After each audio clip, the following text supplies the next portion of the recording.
जा रही है, क्योंकि अंश और प्रार्थना की शादी के बीच में अनुपमा को एक के बाद एक मुश्किलों का सामना करना पड़ रहा है। एक ओर वह एक माँ की तरह अपनी बेटी समान प्रार्थना के सपनों को पूरा करना चाहती है, तो दूसरी ओर उसे बार बार गौतम की घिनौनी साजिशों का सामना करना पड़ रहा है। कहानी में देखने को मिलेगा कि जब अनुपमा प्रार्थना और अंश की शादी रुकने नहीं देती, तो गौतम एक भयानक कदम उठाता है।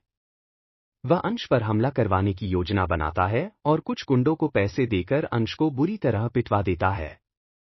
अंश की हालत बेहद नाजुक हो जाती है। यह देखकर अनुपमा का दिल कांप उठता है।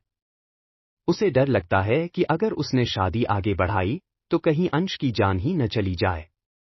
लेकिन दूसरी तरफ अंश अब पूरी तरह तय कर चुका होता है कि वह प्रार्थना से शादी जरूर करेगा, चाहे कुछ भी हो जाए। वह अनुपमा से कहता है, माँ, मैं प्रार्थना से प्यार करता हूँ और किसी गौतम की धमकी से डरने वाला नहीं हूँ। मैं अपनी जिंदगी अपनी शर्तों पर जीऊंगा। शादी का दिन आता है। मंडप सजा होता है। सबकी नजरें दरवाजे की ओर होती हैं, जहां से अंश बारात लेकर आने वाला होता है। लेकिन तभी एक गोली चलने की आवाज आती है। चारों ओर सन्नाटा छा जाता है। अंश मंडप की ओर आते आते अचानक गिर जाता है। गोली उसके कंधे को छूकर निकल जाती है, लेकिन स्थिति गंभीर होती है। यह पता नहीं चल पाता कि गोली कहां से चली और किसने चलाई। पूरा परिवार घबरा जाता है।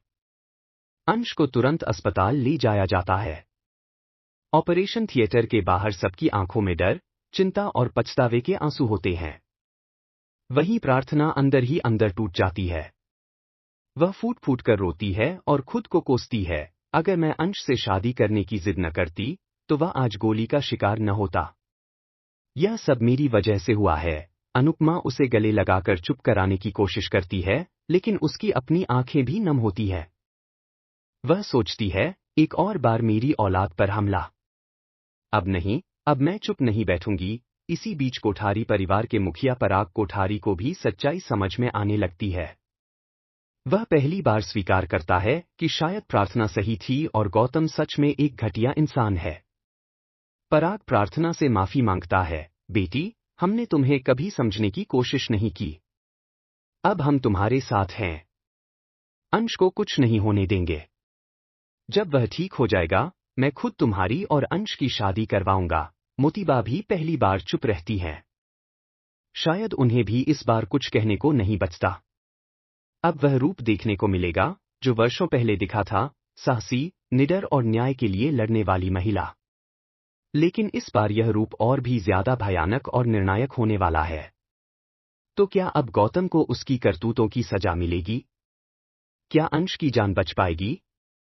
क्या प्रार्थना और अंश की शादी फिर से खुशी से हो पाएगी?